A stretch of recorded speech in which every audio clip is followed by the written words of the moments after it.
Is Monk still the multi-attacking martial artist with supernatural focus that you remember? Find out in this review of the Monk in D&D's 2024 Player's Handbook. What's going on, YouTube? I'm Dr. DM. And I'm the Mind Flayer Slayer. And today we're bringing you the 2024 Monk from the brand new Player's Handbook. We're going to look at it front to back, go through all the abilities, see what's changed from 2014 to 2024, let you know our thoughts, all for review, and if you stay till the end, we're going to give you our tier ranking. But before we begin, we have a special challenge just for you.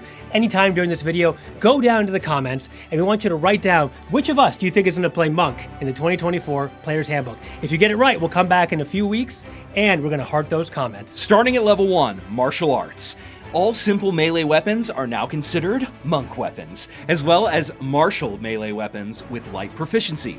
Martial Arts die starts at 1d6 and goes up to 1d12.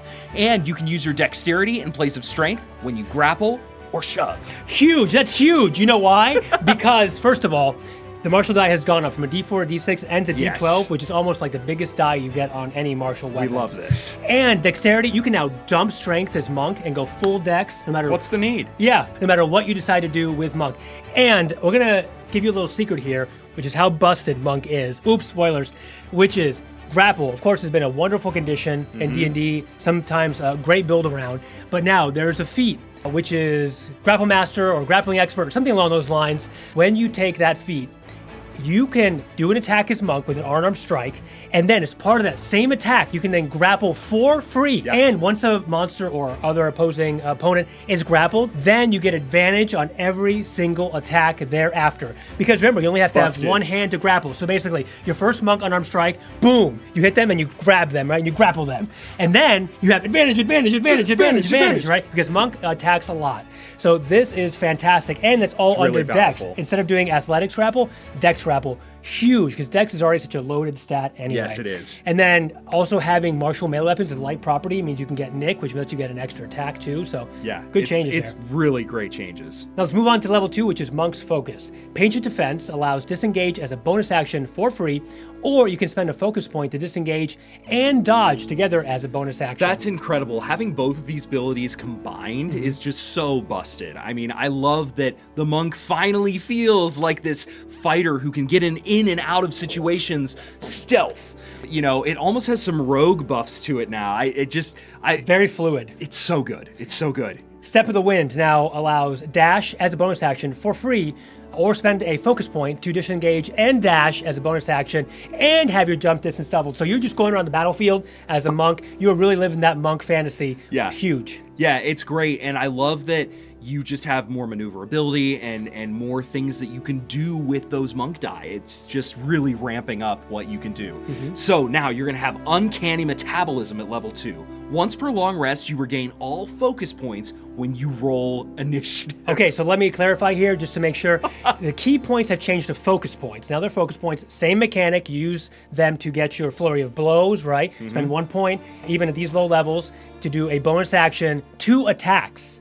With Flurry of Blows, all the other kind of evasive abilities we've already been through. And then, once per long rest, when you get doing this ability, you can go on a long dungeon crawl, a long adventure, and always have your resources, like, at max. Yeah, it's really powerful. Incredible, and always ongoing. Monk just doesn't breathe, just moves and attacks. So 100%. Moving on to level 3, you also get Deflect Attack. So you reduce the damage of melee or range attacks that deal bludgeoning, piercing, or slashing by 1d10. Before, remember, this was just range attacks. You can deflect. Now, anyone comes at you, you just be like, block, block, block, block, block.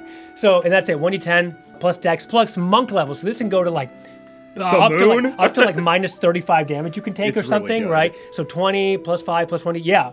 Isn't that incredible? It's truly powerful, and it gets the Monk finally to being a playable class. Yeah, and for sure, and beyond that, really.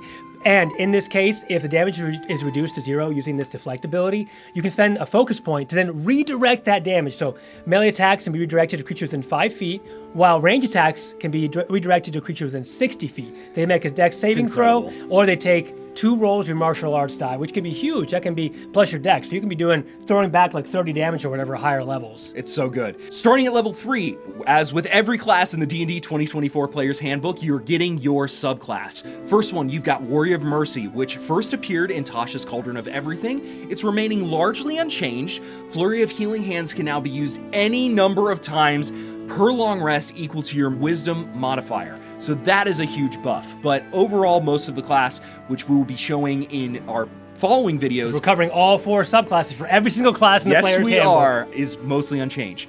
Warrior of Shadow. Shadow Arts now offers greater flexibility. With it, you can now manipulate and use the shadows, although Pass Without Trace and Silence have been removed. The new Cloak of the Shadows replaces opportunistic and grants a more persistent invisibility effect. Now, Warrior of the Elements, where the 4 elements has been entirely reworked. Much more flexible and efficient with the use of your focus points, remember not key points, focus points, allowing you to create torrents of elemental damage all around the battlefield and area of effect attacks. This really, in that one, we'll talk about it more, but it really feels Avatar: The Last Airbender. I mean, it's just so good. Warrior of the Open Hand. A few subtle changes are here. An open hand technique now blocks opportunity attacks rather than all reactions. Wholeness of Body is now a bonus action, and Quivering Palm no longer reduces a target to 0 hit points. And that's a little overview of all the classes. We'll be getting into those in the future video coming out every single day right after this one for Monk. Okay, continue at level 5, you get Stunning Strike. This now requires a monk weapon or unarmed strike. The stun condition lasts until the start of your next turn rather than the end of the turn, so a longevity there for that condition. Although it has changed, I think it was stunned, you can still move around, but the condition's roughly similar to what it does to the enemy. Yeah. And on a successful save, this target speed is halved, and the next attack against them has advantage. This will be used once per turn. Empowered Strike, also at 5th level. You can choose to deal force damage instead of bludgeoning for unarmed strikes. Force is the least resisted damage type in all of D&D. This is so good. Having the ability to do force damage instead of bludgeoning, this class is so powerful. Now it's so exciting to see how powerful it is. And now you can hit ghosts. Yeah, you can. At this level without needing a magic weapon or a magic fist. Okay, at level 10, you get Heightened Focus. This improves your Flurry of Blows, Patient Defense, and Step of the Wind when you expend a focus point. Flurry of Blows becomes 3 attacks. Now, hold on a minute. This is level 10. We've seen other classes where their subclasses don't get anything this good until like level 15 or level 20. It's true. And so this means that already you get extra attack at 5th level, right? So you're doing 2 attacks, and you use your bonus action to get 3 more attacks. 5 attacks at level 10. Boom, My mind is blown. Boom. All of them, which you can add extra things to. That feels like what should be able to do. It's like swift, good, quick, getting in there consistently. Kicks and punches and shoulder tackles, whatever you want to flavor it as. Fantastic. And you get this at a point where you're not just, it's not the end of the game, right, for you and your characters. Patient Defense, also at this level, grants you temporary hit points equal to 2 rolls of your martial arts die. That can give you a little bit of sustainability during a battle. And Step of the Wind at this point allows you to move a willing creature with you. So you can kind of like take somebody and you can teleport in a way. So great level 10 ability. At level 10, you're also getting Self-Restoration. You can remove the Charmed, Frightened, or Poison condition at the end of your turn. You can also go without food or drink without causing exhaustion. Incredible. So you can even use this maybe during work with your DM, right? Yeah. How does long rest work without food or even short rest? So there's a lot of cool roleplay abilities here. And being able to get rid of Charm, Fright, and Poison, that's an incredibly powerful during combat even? Yeah, that's 100%. Huge. That's huge. Level 13, Deflect Energy. So remember we were talking about deflecting attacks before? Yes, able to deflect basically all normal attacks, which let's be honest, most of the monster manual is bites and punches and kicks and claws. But now, deflect attacks now applies to all damage types. So you can literally deflect a fucking fireball. Oh, sorry, curse words. Very exciting. So fireball comes, you're like, you kind of like take some of that damage away. Incredible. On top of having already evasion, perfect. So the monk is so much fun now. Okay, at level 15, you're getting Perfect Focus. If you don't use Uncanny Metabolism and have fewer than 4 focus points, you can go back up to 4 focus points when rolling initiative. So this is a lot of longevity, right? This is going to be like your premier... Regenerating. A premier like dungeon crawling class along with, for example, Warlock that gets a lot back in a short rest. Well, here, every time you go into combat, you're always going to have the focus points, able to do something with it. This is And it feels so flavorful too, because it's like you think of the monk as constantly, they go into their mind palace and they're focusing in, they're meditating, and they're regaining their strength and power. I feel like that's just such a flavor win. You're right, Sherlock. Okay, level 18, you get Superior Defense. You can spend 3 focus points at the start of your turn to gain resistance to all damage types except force for 1 minute. What? Oh my god, so there's 3 focus points. At this point, you have 18, so it's not like this is a huge waste of your resources. No, not at all. Resistance to all damage type. Goodbye, Bear Barbarian. Welcome, Monk. You've got like a legendary action coming at you.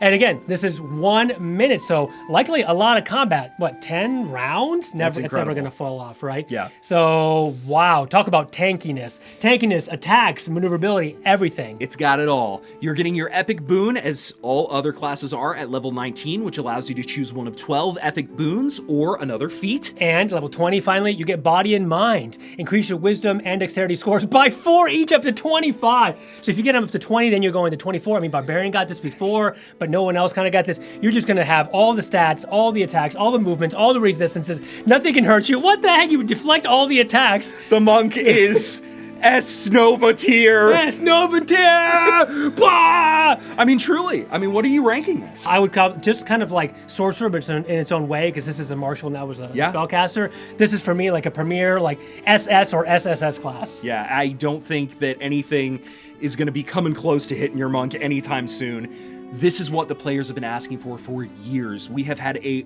almost completely unplayable class for 10 years. Yeah. And to have this finally be so exciting and versatile and filled with new opportunities, and it's just so powerful. It got kicked up to the tippity top. It's great. I wish all the classes would have had this, and many and most, I will say, did. And think about this. This is your base package. And now you're going to add the subclasses, some of which are broken beyond belief. Absolutely. Let's be honest. And we're going to get to a class which is going to be probably at your nearest table.